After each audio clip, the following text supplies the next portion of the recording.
Rahul Gandhi Wayanad seat ഒഴിയും, Rai Bareilly seat നിലനിർത്താൻ ധാരണ. തീരുമാനം വൈകാതെ കേരള നേതൃത്വത്തെ അറിയിക്കും.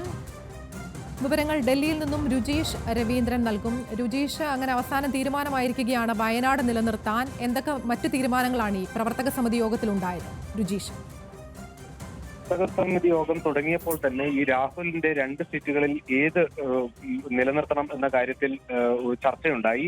എന്തായാലും ഉത്തർപ്രദേശിൽ തന്നെ രാഹുൽ ഗാന്ധി നിലനിൽക്കുന്നതാണ് ദേശീയ തലത്തിൽ കോൺഗ്രസിന്റെ മുന്നേറ്റത്തിന് കൂടുതൽ സാധ്യതയുള്ളത് എന്ന വിലയിരുത്തലാണ് പ്രവർത്തക സമിതിയിൽ ഉണ്ടായത്. ഏറ്റവും പ്രധാനപ്പെട്ട കാര്യം, കഴിഞ്ഞ നിയമസഭാ തെരഞ്ഞെടുപ്പിൽ ഉത്തർപ്രദേശിൽ വലിയ തിരിച്ചടിയായിരുന്നു കോൺഗ്രസിന് നേരിട്ടത്. ഏകദേശം 399 സീറ്റുകളിലും കെട്ടിവെച്ച കാശ് പോലും കിട്ടാത്ത തരത്തിൽ തോറ്റു. അതിൽ നിന്നൊരു തിരിച്ചുവരവാണ് ഈ ലോക്സഭാ തെരഞ്ഞെടുപ്പിൽ ഉണ്ടായത്.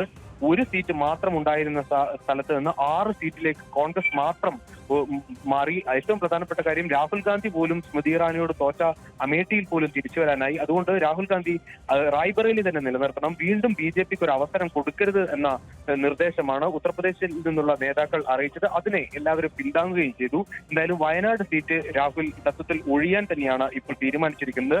കേരള നേതാക്കളെ ഉടൻ തന്നെ ഇക്കാര്യം അറിയിക്കുകയും ചെയ്തു. ഏറ്റവും പ്രധാനപ്പെട്ട കാര്യം, ആര് പകരം വരും എന്ന കാര്യത്തിൽ കേരളത്തിൽ നിന്നുള്ള നേതാക്കളെ തന്നെയാണ് പരിഗണിക്കുക എന്ന സൂചനയാണ് ഇപ്പോൾ വരുന്നത്.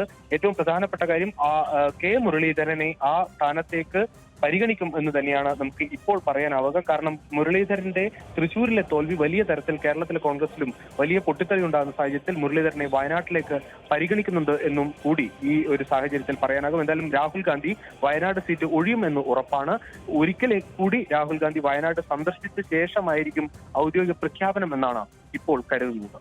അതെ, അങ്ങനെ അവസാനം വയനാട് സീറ്റ് ഒഴിയാൻ തീരുമാനമായിരിക്കുകയാണ്. റായ് ബറേലി നിലനിർത്താനാണ് ധാരണ. അതോടൊപ്പം തന്നെ BJPക്ക് ഇനി ഒരു അവസരം കൊടുക്കരുത് എന്നുള്ള നിലപാടിലാണ് ഇങ്ങനൊരു തീരുമാനത്തിലേക്ക് എത്തിച്ചേർന്നത് എന്നാണ് മനസ്സിലാകുന്നത്. ഇനി വയനാട്ടിൽ ആരെ എന്നൊക്കെയുള്ളത് വരും ദിവസങ്ങളിൽ കാണാം. രുചീഷ് രവീന്ദ്രനാണ് ഡൽഹിയിൽ നിന്ന് വിശദാംശങ്ങൾ നൽകിയത്.